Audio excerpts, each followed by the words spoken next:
SBN news के सभी दर्शकों को नमस्कार।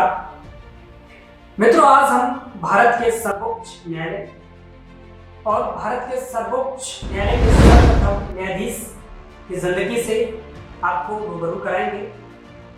मित्रों, आज हम आपको बता दें कि भारत में पहली बार सर्वोच्च न्यायालय यानी कि सुप्रीम कोर्ट की स्थापना 1774 में 1773 के रेगुलेटिंग एक्ट के तहत हुई थी।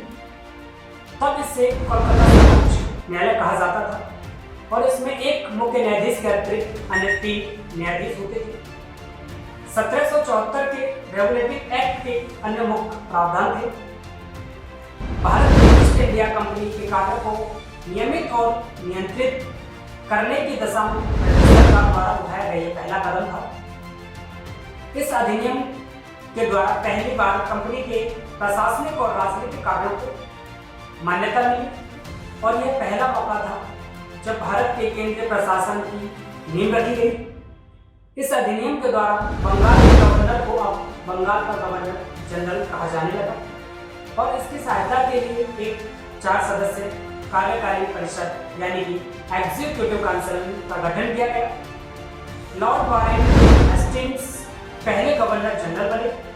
अब मद्रास एवं बम्बई प्रेसिडेंसी के गवर्नर बंगाल के गवर्नर जनरल के अधीन हो गए, जबकि सबसे प्रेसिडेंट के गवर्नर एक दूसरे के समक्ष थे।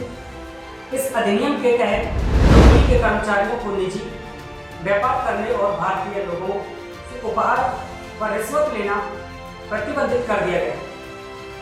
इसके कारण कंपनियों को आर्थिक नुकसान होता था। इस अधिनियम के द्वारा ब्रिटिश सरकार ने बोर्ड ऑफ डायरेक्टर्स कंपनी की गवर्निंग बॉडी के माध्यम से कंपनी पर नियंत्रित कर लिया। इससे भारत में इस राजस्व, नागरिक और सैन्य मामलों की जानकारी ब्रिटिश सरकार को देना आवश्यक कर दिया गया। भारत में लोकतंत्र के 4 स्तंभ हैं, जिसमें एक स्तंभ न्यायपालिका के रूप में जाना जाता है। न्यायपालिका को 3 चरणों में बांटते हुए अलग अलग स्तर पर न्यायालयों की स्थापना की गई, जिसमें जिला कोर्ट, हाई कोर्ट और सुप्रीम कोर्ट शामिल है। सुप्रीम कोर्ट सर्वोच्च न्यायालय है, जहां सबसे आखिर में मामले को लेकर चुनौती दी जाती है।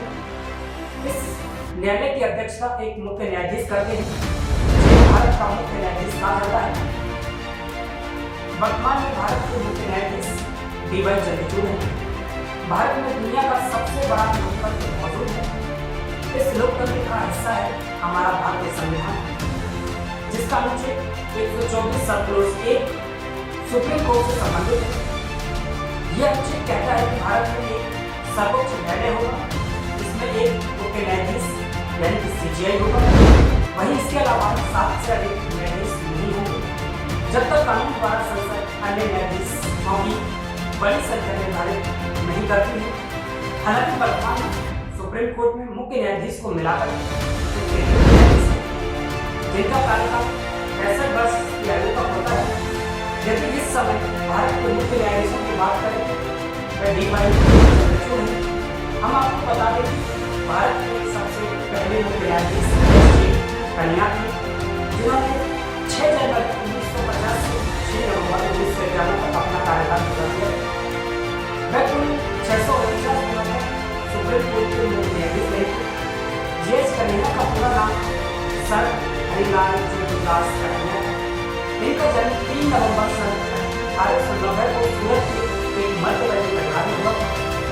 इनके दादाजी ब्रिटिश सरकार के राजस्व अधिकारी के पद पर कार्यरत थे, जबकि पिता जगुंदास भावनगर रियासत के श्यामलाल दास कॉलेज में संस्कृत के टीचर थे, जो कि आगे चलकर प्रिंसिपल बने। इसके बाद सन 1912 में उस समय बम्बई शहर के शासकीय महाविद्यालय से लॉ में कानून की डिग्री प्राप्त की। इसके बाद सन 1913 में यहाँ के PG किया। कन्हैया ने अपनी पढ़ाई पूरी करने के बाद बम्बई उच्च न्यायालय में वकालत शुरू कर दी। इसके बाद यहाँ वकालत करते करते वह न्यायाधीश के पद तक पहुंचे। सन 1947 में देश को आज़ादी मिली। इसके बाद 26 जनवरी को भारत एक राज्य बना, जो सुप्रीम कोर्ट के पहले मुख्य न्यायाधीश के रूप में नियुक्त किया गया। इस दौरान भारत के पहले राष्ट्रपति डॉक्टर राजेंद्र प्रसाद के सामने कन्हैया ने न्यायाधीश के तौर पर शपथ ली।